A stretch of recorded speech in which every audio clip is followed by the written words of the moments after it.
ಮುಂದಿನ ಪೀಳಿಗೆಗಾಗಿ ಪರಿಸರ ಉಳಿಸಿ ಬೆಳೆಸುವ ಅಗತ್ಯವಿದೆ. ಕುರುಬೂರು ಶಾಂತಕುಮಾರ್. ನಮ್ಮ ಉಳಿವಿಗಾಗಿ ಪರಿಸರ ಕೆರೆಗಳನ್ನು ಸಂರಕ್ಷಣೆ ಮಾಡುವುದು ಅತ್ಯಂತ ಅಗತ್ಯವಾಗಿದ್ದು, ರೈತರು ಮನಸ್ಸು ಮಾಡಿದರೆ ದೇಶದಲ್ಲಿ ಪರಿಸರ ಸಮತೋಲನ ಸುಧಾರಿಸಬಹುದು ಎಂದು ರಾಜ್ಯ ರೈತ ಸಂಘಟನೆಗಳ ಒಕ್ಕೂಟ ರಾಜ್ಯ ಕಬ್ಬು ಬೆಳೆಗಾರರ ಸಂಘದ ರಾಜ್ಯಾಧ್ಯಕ್ಷ ಕುರುಬೂರು ಶಾಂತಕುಮಾರ್ ಹೇಳಿದರು. ನಗರದ ಎಪಿಎಂಸಿ ಕಚೇರಿ ಆವರಣದಲ್ಲಿ ವಿಶ್ವ ಪರಿಸರ ದಿನಾಚರಣೆ ಅಂಗವಾಗಿ ರಾಜ್ಯ ರೈತ ಸಂಘಟನೆಗಳ ಒಕ್ಕೂಟ ಹಾಗೂ ರಾಜ್ಯ ಕಬ್ಬು ಬೆಳೆಗಾರರ ಸಂಘದ ಸಹಯೋಗದಲ್ಲಿ ಆಯೋಜಿಸಿದ್ದ ಚಿಂತನ ಮಂಥನ ಕಾರ್ಯಕ್ರಮವನ್ನು ಗಿಡಕ್ಕೆ ನೀರೆರೆದು ಉದ್ಘಾಟಿಸಿ ಮಾತನಾಡಿದರು. ಒಮ್ಮ ನಂಜುಂಡ ನಾಯಕ, ಚಾಮರಾಜನಗರ.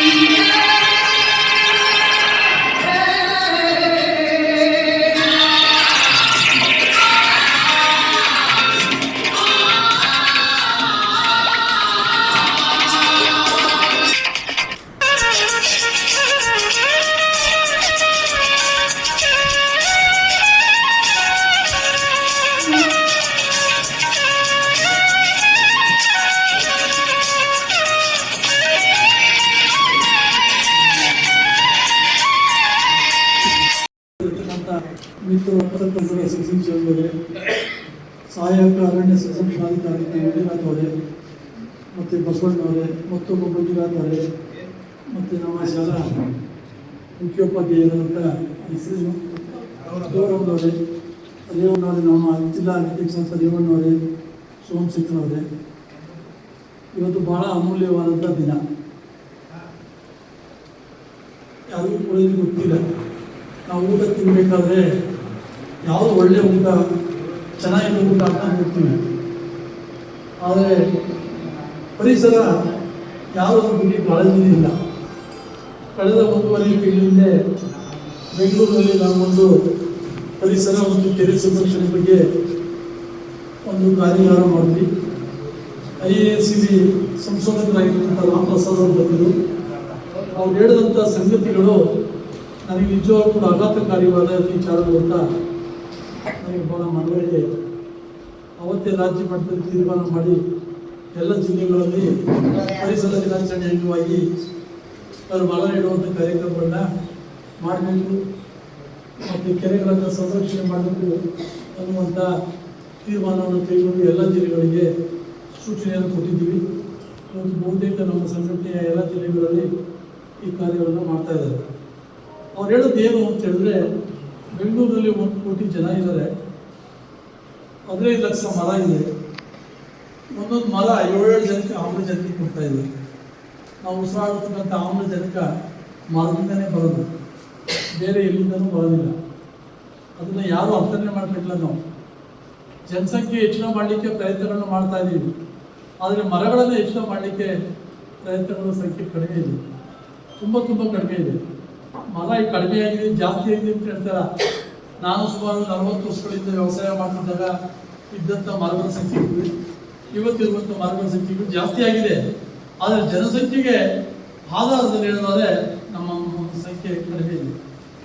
ನೀವೆಲ್ಲ ಆಶ್ಚರ್ಯ ಪಡ್ಬೋದು. ಡೆಲ್ಲಿನಲ್ಲಿ ಆಮ್ಲಜನಕಕ್ಕೋಸ್ಕರ ಜನ ನಗರವನ್ನು ಬಿಟ್ಟು ಹೊರಗಡೆ ಹೋಗ್ತಾ ಇದ್ದಾರೆ. ಆಮ್ಲಜನಕ ಸಿಗ್ತಾ ಇಲ್ಲ. ಅವರು ಗಾಳಿಗಳ ಖರೀದಿ ಮಾಡಿ ಆಮ್ಲಜನಕವನ್ನು ಉಸಿರಾಟ ಮಾಡುವಂಥ ಪರಿಸ್ಥಿತಿ ಬಂದಿದೆ. ನಮ್ಮಲ್ಲೂ ಕೂಡ ಬೆಂಗಳೂರು, ಮೈಸೂರಲ್ಲಿ ಅಲ್ಲೊಬ್ಬರು ಇಲ್ಲೊಬ್ಬರು ಆಕ್ಸಿಜನ್ ತಗೊಂಡು ಸೇವನೆ ಮಾಡ್ತಾ ಇದ್ದಾರೆ. ನೋಡಿ, ಮುಂದೆ ಇದು ದೊಡ್ಡ ಪರಿಣಾಮ ಬೀರುವಂಥ ಸಂದರ್ಭಗಳು ಬರ್ತಾ ಇದೆ. ನಾವು ರೈತರು ಮನಸ್ಸು ಮಾಡಿದ್ರೆ ಇವೆಲ್ಲವನ್ನು ಬದಲಾವಣೆ ಮಾಡಬೇಕು. ಪರಿಸರ ದಿನಾಚರಣೆ ನಮಗೋಸ್ಕರ, ಇಡೀ ಸಮಾಜಕ್ಕೋಸ್ಕರ ಮಾಡತಕ್ಕಂಥ ದಿನ. ಈ ಪರಿಸರ ದಿನವನ್ನು ಅರಣ್ಯ ಇಲಾಖೆಯವರು ಹೆಚ್ಚು ಕಾಳಜಿ ವಹಿಸ್ಕೊಂಡು ಇದನ್ನು ಮಾಡಬೇಕಾದ ಜವಾಬ್ದಾರಿ ಅವರು. ಯಾಕೆಂದರೆ ಮರಗಳೆಲ್ಲ ಅವರ ಕಂಟ್ರೋಲ್ ಇರೋದು. ಮರ ಕಟ್ ಮಾಡಿಸೋ ಅನುಮತಿ ಕೊಡೋದು, ಮರ ಸಾಗಾಣಿಕೆ ಮಾಡೋದು ಮಾತ್ರ ಅವ್ರ ಕೆಲಸ ಅಲ್ಲ.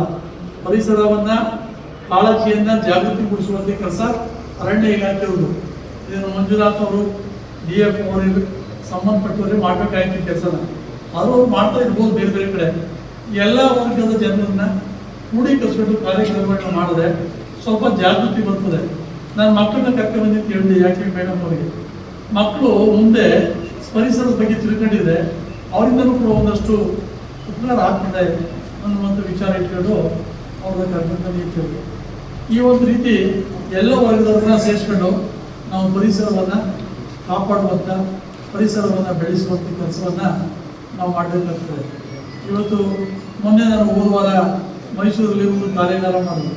ಡಾಕ್ಟರ್ ಖಾದರ್ ಅವರು ನಾವು ತಿನ್ನುವಂಥ ಆಹಾರ ವಿಷದ ಆಹಾರದಿಂದ ನಮಗೆ ಬರಬಾರ್ದಂಥ ರೋಗಗಳೆಲ್ಲ ಬಂದಿದೆ.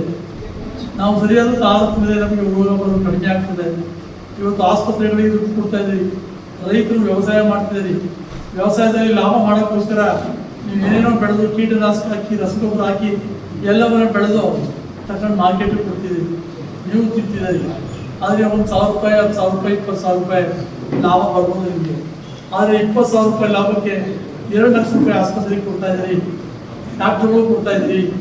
ನಿಮ್ಮ ರೋಗ ಅಂಥ ರೋಗಗಳು ಬರ್ತಾ ಇದೆ. ಇದನ್ನು ಸುಧಾರಣೆ ಮಾಡ್ಕೋಬೋದು, ನಿಮ್ಮ ಕೈಲೇ ಇದೆ.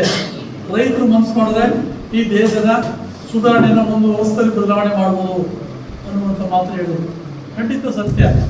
ಈಗ ನಾವು ಬಳಸ್ತಕ್ಕಂಥ ರಸಗೊಬ್ಬರ, ಕೀಟನಾಶಕ ಎಷ್ಟು ಅನಾಹುತಕಾರಿ ಅಂದರೆ, ಪಂಜಾಬಲ್ಲಿ ನಾನು ತಿಂಗಳಗಟ್ಟೆ ಚಳುವಳಿ ಮಾಡಲಾಗಿದ್ದೆ. ಅಲ್ಲೊಂದು ರೈಲ್ವೆ ಇದೆ, ಕ್ಯಾನ್ಸರ್ ಪೀಡಿತ ರೋಗಿಗಳನ್ನ ಕರ್ಕೊಂಡು ಹೋಗಿದ್ದೆ. ಅಂದರೆ ಪ್ರತಿ 110 ಜನ 20 ಜನ ಕ್ಯಾನ್ಸರ್ ಬಗ್ಗೆ ಒಳಗಾಗಿದ್ದಾರೆ.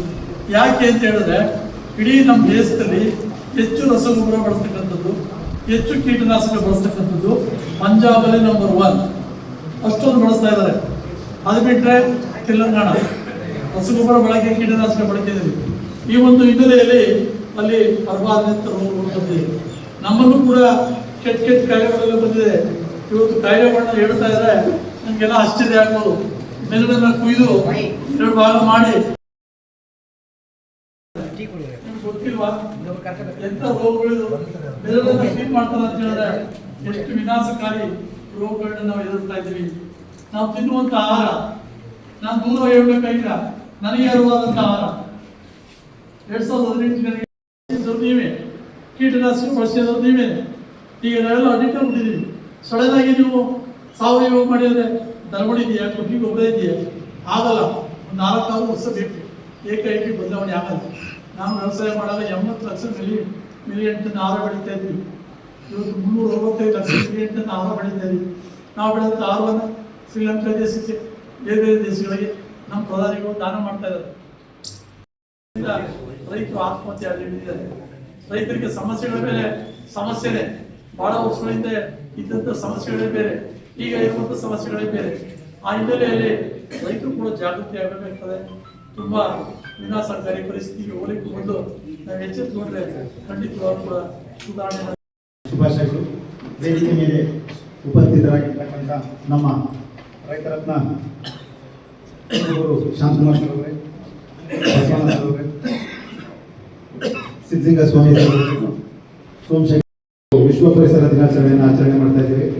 ಮುಖ್ಯವಾಗಿ ಈ ಒಂದು ದಿವಸ ನಾವು ನಮ್ಮ ಜನಗಳಿಗೆ ಒಂದು ಮಾಹಿತಿಯನ್ನು ಕೊಡಬೇಕಾಗಿದೆ. ಏನಂದರೆ, ನಾವೆಲ್ಲರೂ ಶಾಲೆಗೆ ಹೋಗ್ಬೇಕಾದ್ರೆ ಯಾರು ಕೂಡ ವಾಟರ್ ಬಾಟಲ್ ತಗೊಂಡು ಹೋಗ್ತಾ ಇರಲಿಲ್ಲ. ಆದರೆ ಇವತ್ತು ನಾವು ನಮ್ಮ ಮಕ್ಕಳನ್ನ ಸ್ಕೂಲಿಗೆ ಕಳಿಸ್ತೀವಿ, ನಾವೆಲ್ಲರೂ ವಾಟರ್ ಬಾಟಲ್ ಕೊಟ್ಟು ಕಳಿಸ್ತಾ ಇದ್ದೇವೆ. ಮತ್ತು ಸಂಜೆ ಆದರೆ ಸಾಕು, ಇಲ್ಲ ಬೆಳಗ್ಗೆ 7 ಗಂಟೆ ಆದರೂ ಸಾಕು, ದೊಡ್ಡದು ಒಂದು 20 ಲೀಟರ್ ಕ್ಯಾನ್ ಹಿಡ್ಕೊಂಡು ಬೈಕಲ್ಲಿ ನಾವು ಹೋಗಿ ನೀರು ತುಂಬಿಸ್ಕೊಂಡು ಬರ್ತಾ ಇದ್ದೇವೆ. ಇದು ಇವತ್ತಿನ ನಮ್ಮ ಪರಿಸ್ಥಿತಿ.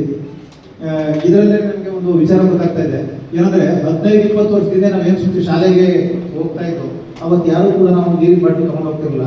ಶಾಲೆಯಲ್ಲಿ ಒಂದು ಬಕೆಟ್ ಅಥವಾ ಒಂದು ಬಿಂದಿಗೆ ಇರ್ತಿತ್ತು. ಆ ಬಿಂದಿಗೆಯಲ್ಲೇ ಎಲ್ಲರೂ ಕೈ ಇಟ್ಬಿಟ್ಟು ಗಲೀಜಾದ್ರಾಗಿ ನೀರು ಕುಡಿತಾ ಇದ್ದೋ. ಒತ್ತೊಬ್ಬರಲ್ಲಿ ಎಲ್ಲರೂ ಬಾಯಿ ಇಟ್ಬಿಟ್ಟು ಅಲ್ಲೇ ನೀರು ಕುಡ್ಕೊಂಡು ಎಲ್ಲರೂ ಲೈನಾಗಿ ಬರ್ತಾ ಇದ್ದೋ. ಇಲ್ಲ ದನ ಕುಡಿಲಿಕ್ಕೆ ಅಂತ ಎಲ್ಲರೂ ತೋಟದ ಹತ್ರ ಒಂದು ಈಚೆಗಡೆ ಒಂದು ತೊಟ್ಟಿ ಹಾಕಿದ್ರು. ಆ ತೊಟ್ಟಿಯಲ್ಲಿ ಸ್ವಲ್ಪ ನೀರಿನ ಮೇಲ್ಗಡೆ ಈ ಎಲೆ ಪಲೆ ಬಿದ್ದಿದ್ರೆ ಸೈಡಿಗೆ ಸರಿಸಿ ನೀರು ಕುಡಿದು ಬರ್ತಾ ಇದ್ದೋ. ಯಾರಿಗೂ ನೆಗಡಿ ಆಗ್ತಿರ್ಲಿಲ್ಲ, ಕೆಮ್ಮು ಬರ್ತಿರ್ಲಿಲ್ಲ, ಏನು ಬರ್ತಾ ಇರಲಿಲ್ಲ. ಯಾಕಂದ್ರೆ ನಮ್ಮದು ದೇಹದ ರೆಸಿಸ್ಟೆನ್ಸ್ ಪವರು ಆ ಮಟ್ಟಕ್ಕೆ ಡೆವಲಪ್ ಆಗಿತ್ತು. ಆದರೆ ಇವತ್ತೇನು ಮಾಡ್ತಾ ಇದ್ದೀವಿ, ಶಾಲೆ ಮಕ್ಕಳಿಗೆ ಕಳಿಸ್ಬೇಕಾದ್ರೆ ಫಿಲ್ಟರ್ ನೀರನ್ನ ಹಾಕ್ಬಿಟ್ಟೆ ಕಳಿಸ್ತೀವಿ. ಯಾವುದೇ ಕಾರಣಕ್ಕೂ ನೆಲ್ಲಿ ನೀರನ್ನ ಆ ಬಾಟ್ಲಿಗೆ ಹಾಕಿ ಕಳಿಸೋಣ. ಈ ಮಟ್ಟಕ್ಕೆ ಅಂದರೆ ನಮಗೆ ಗೊತ್ತಾಗಿದೆ ನಾವು ಕುಡಿತಾ ಇರೋ ನೀರು ಶುದ್ಧವಾಗಿಲ್ಲ ಅಂತ ಹೇಳಿದ್ರು. ಅಂದರೆ ವಿತಿನ್ ಒಂದು 20 ವರ್ಷಗಳಲ್ಲಿ ನಾವು ನೀರನ್ನು ಮಲಿನ ಮಾಡ್ಕೊಂಡಿದ್ದೀವಿ. ಆ ನೀರನ್ನ ನೇರವಾಗಿ ಕುಡಿಯಲಿಕ್ಕೆ ನಾವು ರೆಡಿ ಇಲ್ಲ. ಆಲ್ರೆಡಿ ನಮ್ಮ ಸುತ್ತಮುತ್ತ ಇರ್ತಕ್ಕಂಥ ನೀರು ಮಲಿನವಾಗಿದೆ. ಈಗ ಉಳಿದಿರೋದೇ ಗಾಳಿ. ಈ ಗಾಳಿನೂ ನಾವು ಮಲಿನ ಮಾಡ್ಕೊಂಡು ಬಂದರೆ ನಮ್ಗೆಲ್ಲರೂ ಗೊತ್ತಿದೆ ಕರೋನಾ ಟೈಮಲ್ಲಿ ನಮ್ಮ ಜಿಲ್ಲೆಯಲ್ಲಿ ಏನಾಯ್ತು ಅಂತ ಒಂದು ಆಕ್ಸಿಜನ್ ಸಮಸ್ಯೆಯಿಂದಾಗಿ ನಾವು ಎಷ್ಟೋ ಜನರ ಪ್ರಾಣಗಳನ್ನ ಕಳ್ಕೊಂಡು ಆ ಒಂದು ಪರಿಸ್ಥಿತಿ ಎದ್ದು ಬರಬಾರ್ದು. ಈಗ ನಮ್ಮ ಜಿಲ್ಲೆಯಲ್ಲಿ 48% ಫಾರೆಸ್ಟ್ ಇದೆ, ಆದರೂ ಕೂಡ ಒಂದೇ ಒಂದು ಕರೋನಾ ನಮ್ಮ ಜಿಲ್ಲೆಯನ್ನೇ ನಡೆಸಿಬಿಡ್ತು. ಇಡೀ ಸ್ಟೇಟಲ್ಲಿ ನಮ್ಮ ಜಿಲ್ಲೆ ಹೈಲೈಟ್ ಆಯಿತು, ಆಕ್ಸಿಜನ್ ಸಿಗ್ತಾ ಇಲ್ಲ ಚಾಮರಾಜನಗರದಲ್ಲಿ ಅಂತ ಹೇಳ್ಬಿಟ್ಟು. ಆ ಒಂದು ಸಮಸ್ಯೆಯನ್ನು ನಾವೆಂದೂ ತಲುಪಬಾರ್ದು ಅಂದರೆ ಅಟ್ಲೀಸ್ಟ್ ನಮ್ಮ ಮನೆ ಮುಂದೆ ನಮ್ಮ ಹತ್ರ ಒಂದು ಬೈಕ್ ಇದೆ, ಒಂದು ಕಾರ್ ಇದೆ ಅಂದರೆ ಅದು ನಿಲ್ಸ್ಲಿಕ್ಕಾದ್ರೂ ಒಂದು ಗಿಡ ಬೆಳೆಸಬೇಕು. ಅಟ್ಲೀಸ್ಟ್ ನಮ್ಮ ಮನೆ ಮೇಲೆಗಡೆ, ನಮ್ಮ ಈ ಮನೆ ಹಿಂದೆಗಡೆ ಎಲ್ಲಿ ಜಾಗ ಸಿಗಿದೆ ಅಟ್ಲೀಸ್ಟ್ ಒಂದು ಕರಿಬೇವಿನ ಗಿಡನೋ ಒಂದು ಹೂವಿನ ಗಿಡನೋ ಅಟ್ಲೀಸ್ಟ್ ಹೆಚ್ಚಾಗಿ ಆಗಬೇಕು.